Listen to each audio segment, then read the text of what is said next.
Okay, you guys are working on function operations worksheet today. Some of these problems can be a bit difficult, so I wanted to have the opportunity to go through a few of them so you know how to go about doing these now and in the future. So if you're doing this, I recommend following along. That way you know how to do this. You'll notice we have three functions here. We have f of x, and what I'm going to do, because I'm working in Notability, I'm going to write out these functions because chances are I'm going to have to paste them at some point, copy and paste them. So I'm just going to write them out by hand. So I have f of x equals square root of x minus 4. I've got g of x equals f of x minus 9. And then I've got h of x equals negative 2x plus 6. Now for our first problem here, you'll notice the functions we're dealing with are g and f. And for g, we're going to be inputting 3. And for 8, we're going to be for f, we're going to be inputting 8. And then we're going to take those answers. And in this case, for g of 3, once I take that g function and input 3, I'm going to multiply that answer by 4. Once I'm going to take that function of f of 8, inputting 8 into my f function, I'm going to multiply that answer by 2, and then I'm going to add everything up. So since I'm using f and g here, I'm going to copy and paste them, so that way I can just work with them a little bit easier. Oh, let's try that again. All right, so I'm copying and pasting them. So let's start with g. Now for g, it's telling me I'm going to input 3. So I'm going to do g of 3, which means when I see an x, I plug in a 3. So I get 4 times 3 minus 9. 4 times 3 is 12. Minus 9 gives me 3. So g of 3 gives me 3. I'm going to do my f function now. Now I'm going to be inputting 8 into my f function. So I'll do this in green. F of 8 is going to equal square root of 8 minus 4.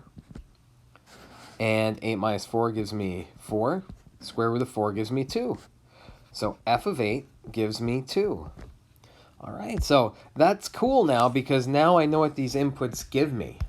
And I can work with them a little bit more. And I'm just going to shrink everything down a little bit so I have a little bit more space to work with. As you can find with some of these problems, you end up doing a lot of work and the space gets a little condensed. All right, so now it's telling me for that g of 3, I'm going to be multiplying that by 4. So I'm going to be doing 4 times g of 3 here, which equals 3. I get an answer of 12. Now over here, it's telling me I'm going to take f of 8, I'm going to multiply it by 2. So I'm going to do 2 times f of 8, which gives me 2. Works out pretty well. Again, the answer of 4. So now I can go back up here, right? F of g of 3. So g of 3, I got an answer of 12. I got an answer of 3. Multiplied it by 4, got 12. And then for f of 8, I got 2. Multiplied that by 2, and I got 4. So I'm going to add these up, and I'm going to get 16. And that would be my final answer here, 16. So I'm going to write 16 and circle it. As you can see, there are a fair number of steps in here, but it's just a matter of keeping track of them. You always want to look at which function are you using and what are you inputting. So like f here, I'm going to be inputting 8 into my f function. Then I'm going to be multiplying that answer by 2. Then I'm going to be taking that g function and be inputting 3. I'm going to be multiplying that answer by 4. And I'm just going to be taking those and adding them together. A lot of operations involved here. Function operations can be tough. Let's try this next one here. G minus h with an input of 4. Now since I'm going to be using my g and h functions here, I'm going to copy and paste these. They're a little nasty, but that's okay. It's kind of the cool part about copying and pasting. I'm just going to shrink them down just like this. Cool. Now, g minus h with an input of 4, what that just tells me is, I'll write it up here.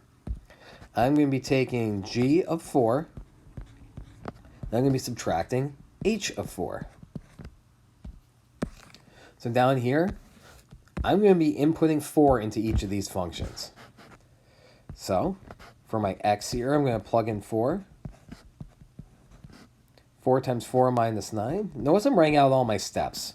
Now, granted, I've been teaching math a while. I can do this stuff in my head, but it's always good to write your stuff out. That way you can keep better track of it.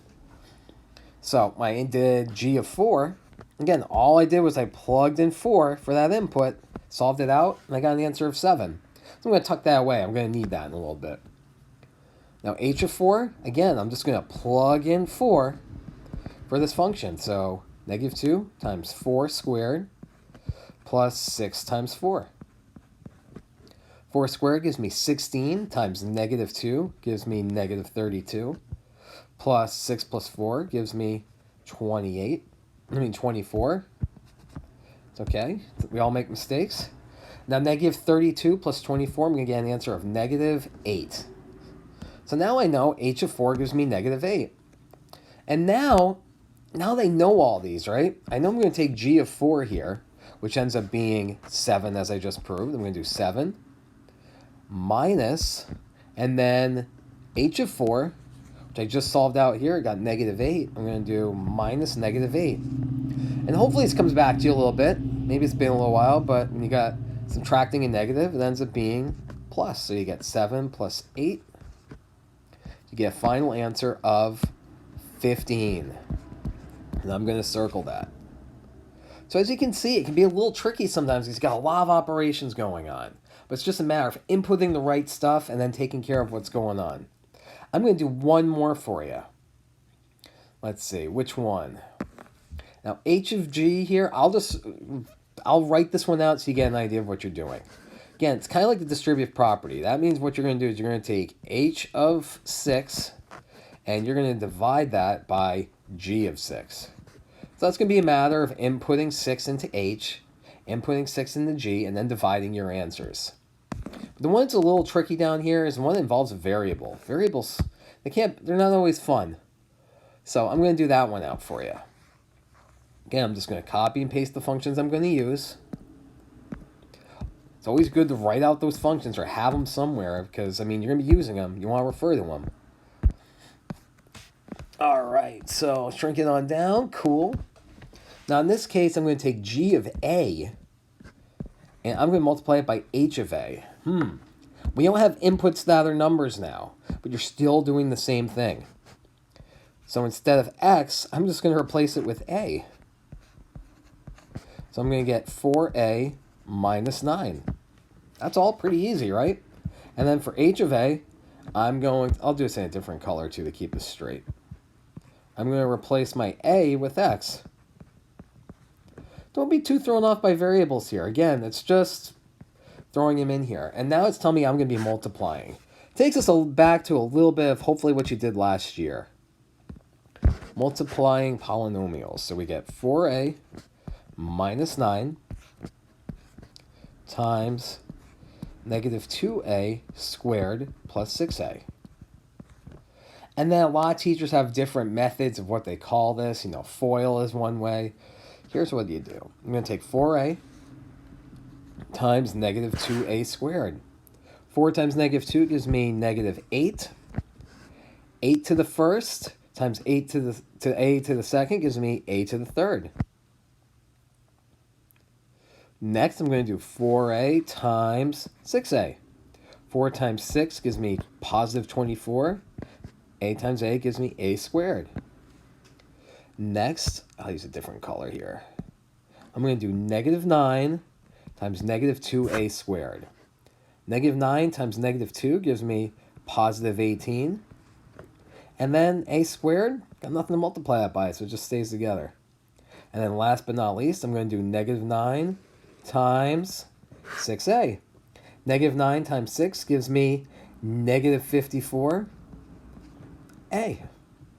And then I want to look and see if there are any like terms I can combine here. And I'm double checking, make sure I did everything right. I did. Now let's take a look. Negative 8a to the third, nothing goes with that. However, I do have another like term here. I do have a like term I can work with. 24a squared and 18a squared. They both have a squared in them. They share the same variable and the same exponent, so I can combine these. So I have positive 24 plus positive 18 gives me 42. And then a squared just stays a squared. You don't add your exponents. That's a common mistake. Negative 54a, nothing that goes with. So then I just slide everything on down. And this is a perfectly acceptable answer. You can narrow it down, like you can take out some common factors if you want. At this point, I think we are good leaving our answers just like this. So that would be your final answer. So just walk through at least, 4 of these for you, at least to get you started. These can be tough. So I just wanted to give you some direction. So if you're stuck, you have some place to go. Good luck.